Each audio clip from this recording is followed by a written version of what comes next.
terms of methodology, Kagir, you asked about the methodology. 9,000 interviews conducted between the 23rd, what did I say to you, 23rd and 27th of May.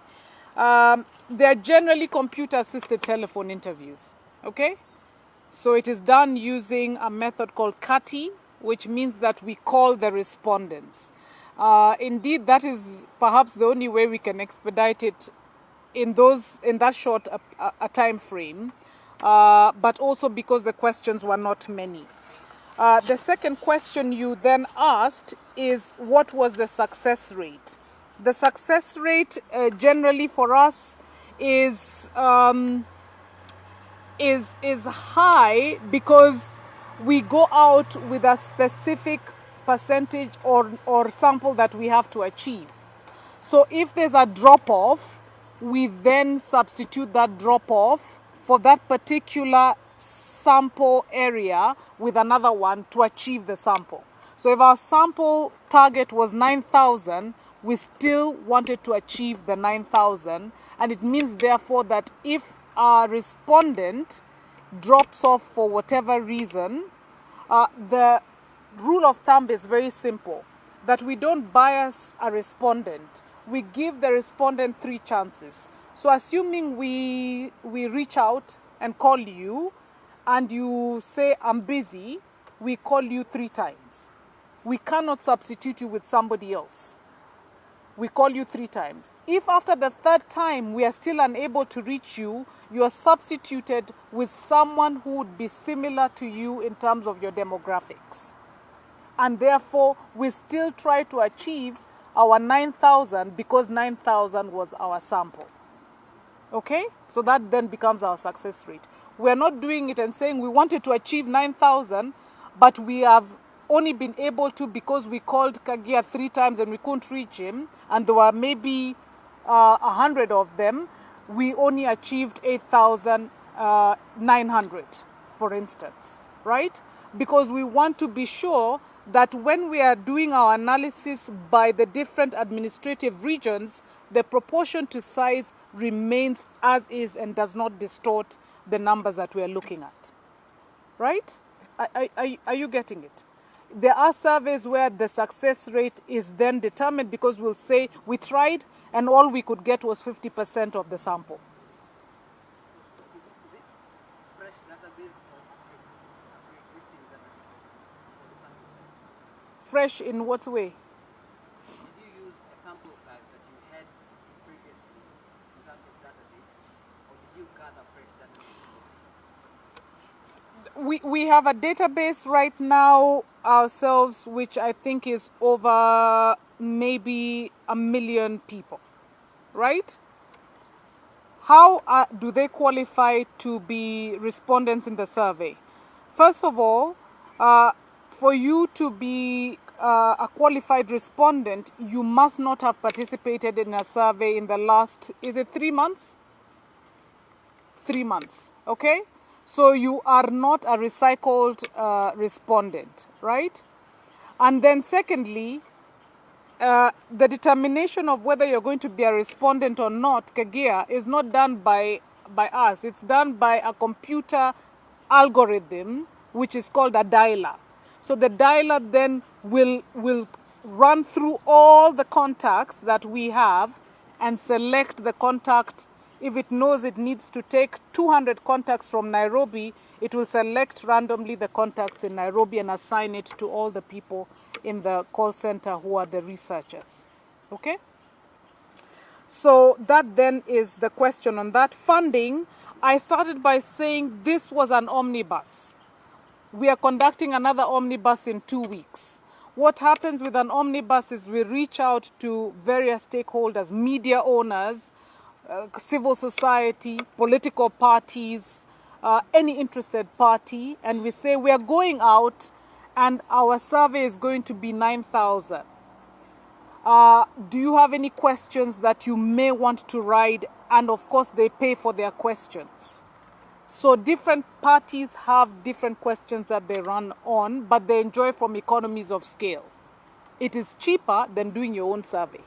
Yeah, it's the same way if you're going to Mombasa, it's cheaper if you buy a ticket and go into a bus than if you hire a car and go alone. That is why it's called an omnibus. Yeah, so in this particular case, we had two questions which were our questions, or the four questions. Key issues of concern, campaign agenda, intention to vote, and popularity. Those are Infotrak questions which we have invested in within the omnibus. There were many other questions in that omnibus which are not ours, which we cannot share with you. Okay? The other day, we released a survey which was not an omnibus. It was a proprietary survey with a media house, and that data then belonged to them. It was not our data. We could not even have a session like this with you. Okay, so that is how omnibuses work, and most pollsters do that. When we want to have the comfort to call all of you, we then invest in an omnibus. Because if somebody else is paying for it, the data belongs to them. They then decide how they use that data. In many cases, we don't share it. But when we do share, we will tell you we've done it with CMD like we did yesterday, or we've done it with whichever person who has funded the survey. Right? The other question that was asked is, what could have resulted in the fall in popularity of Ruto? I would perhaps put it, your guess is as good as mine, but I would put it at, we can see that the issue of selection of running mates obviously had some sort of influence on the perception and the feelings of popularity of candidates. So the picking of Rigathi as running mate has not necessarily worked in the favor of Raila by increasing his popularity in Ruto strongholds. What it has done for Ruto, I don't know who asked the question, I'm trying to look at. What it has done for Ruto is that there is an increase now in undecided voters in his stronghold. So we see, if you recall, I had said that in Central, the undecided vote, or in the mountain region, the undecided vote was now standing at 20%. Ruto was at 52%, and Raila was at 20%. So I hope that answers your question. Are you with me? Are we together? Has it answered your question? It may answer your question. Yeah? So you've picked your running mate. I'm not saying now I've left you. I'm just thinking through whether I'm still going to be with you. So the undecided vote in the case of Ruto's stronghold, especially in Mountain, has increased somewhat, but it has not gone elsewhere. Yeah?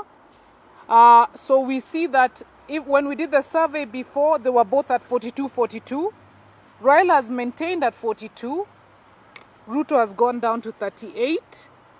And God knows whether all the activities that are taking place now will result in his numbers going up, or that indeed the activities that Azimio is doing between Martha and Raila may indeed endear part of the strongholds of Ruto, endear to the women. We've seen that 25% of women are undecided.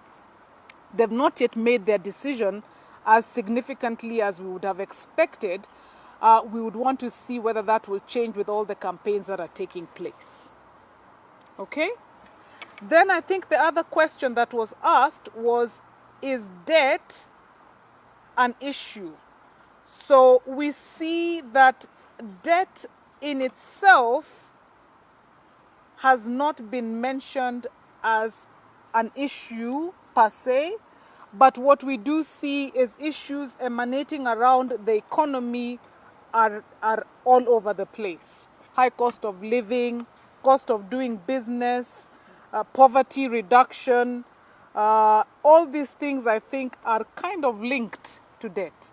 So in essence, if you go and talk to common mwananchi, unless you prompt them and say, is debt an issue to you, I'm doubtful many people will talk about debt as an issue. What they'll talk about is what is hurting them.